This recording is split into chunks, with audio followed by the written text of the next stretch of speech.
If you're building a startup, let's be real, you're probably obsessed with your product, your pitch, finding those first customers, all the exciting stuff.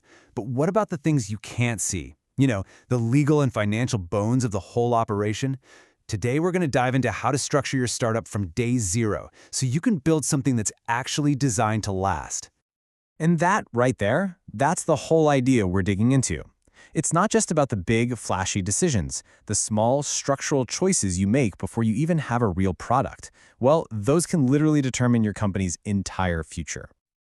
And this is the classic trap, isn't it? That we'll just clean it up before we fundraise mindset. The problem is, by then, it's often too late to fix things cleanly. It can get super expensive and incredibly messy. So let's talk about how to get it right from the very beginning. Okay, let's jump right in, because this is a huge mental shift for most founders. We're trained to think of legal structure as this bureaucratic drag that just slows everything down. But actually, the exact opposite is true. Think about it. Picture this. An investor is ready to write you a check, or maybe a key co-founder decides to leave. That is the absolute worst time to discover your paperwork is a complete disaster. A clean foundation means you can actually seize those opportunities without having to hit pause and call your lawyer in a total panic. All right, section 2. This is where things get really real, because we're talking about equity, the single most valuable asset your company has. And believe me, getting this wrong can tear a founding team apart. Getting one of these right and the other wrong, it's kind of like building a gorgeous house on a crumbling foundation. It's just not going to work. You need both to be rock solid. So let's start with the foundation itself, the legal entity. So look, the bottom line here is all about clarity and standardization. Yeah, an LLC might seem a little easier or cheaper at first, but a Delaware C Corp is the universal language of venture capital. Investors, their lawyers, they all know exactly what they're getting into. It just makes the whole due diligence process faster and safer for everybody. It's not sexy, but man, it's necessary.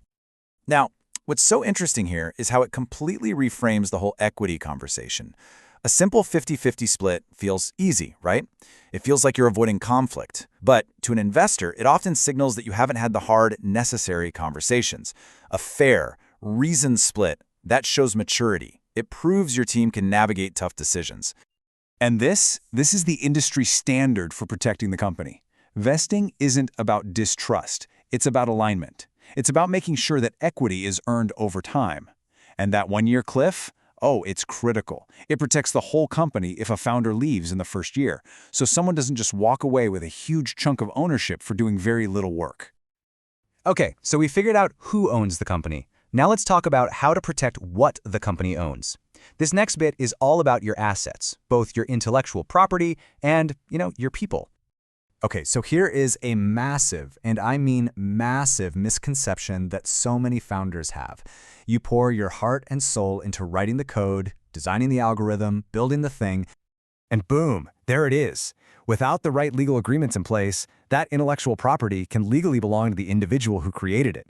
And for investors, that's an absolute deal killer. They're not investing in you personally, they're investing in the company and its assets. The good news is, the fix is thankfully pretty straightforward. From day one, literally everyone who contributes, founders, employees, contractors, you name it, they have to sign an agreement that assigns the IP they create to the company. It is a simple piece of paper that can save the entire business down the road. Oh man, this is the classic early stage chaos, right? Titles feel kind of silly, so nobody has them. But when there are no clear lines of ownership, things just fall through the cracks. Or even worse, founders start stepping all over each other's toes. So the key takeaway here is to define accountability, not hierarchy. This isn't about creating a stuffy corporate ladder. A startup doesn't need a democracy to make decisions. It needs velocity. You just need to assign ownership. You own product. I own growth. That's what allows the team to move fast and be decisive. Okay, on to section 4. Let's talk about something everyone loves to stress about: money. But this isn't just about accounting. It's about discipline. It's about showing that you're running a real business, not just some side project. I absolutely love this quote because it's so direct. It is so tempting to give little chunks of equity to early advisors or friends who helped out, but that just creates a messy, complicated cap table. Equity should only be for people who are going to materially change the company's future. For one-off help, just pay them cash. And this right here, this is what a clean starting line looks like on your cap table. That's just the official ledger of who owns what. The vast majority of equity is with the founders, and critically, you've already carved out an employee option pool right from the beginning. This shows investors you're planning ahead, and you have the resources to attract amazing talent later on. Okay, listen up, because this one is absolutely 100% non-negotiable. The second your company legally exists, open a business bank account. Do not, I repeat, do not mix personal and business expenses. It is such a simple habit that will save you days of headaches come tax season and during fundraising due diligence. And finally, let's bring it all home. Every single point we've talked about, the legal structure, the equity, the IP, the roles, the finances, it all feeds into this one big goal, building a company that is actually ready for investment. And that's the ultimate takeaway. Fundraising isn't some mad scramble to look good at the last minute. The true quality of your company is revealed by looking back at the decisions you made when no one was watching. A solid foundation, that's the strongest signal you can possibly send. And this really shows what investors are actually looking for, especially at the earliest stages when you don't have revenue or a ton of traction. They aren't looking for a perfect company. They're looking for mature founders who take the process of company building seriously.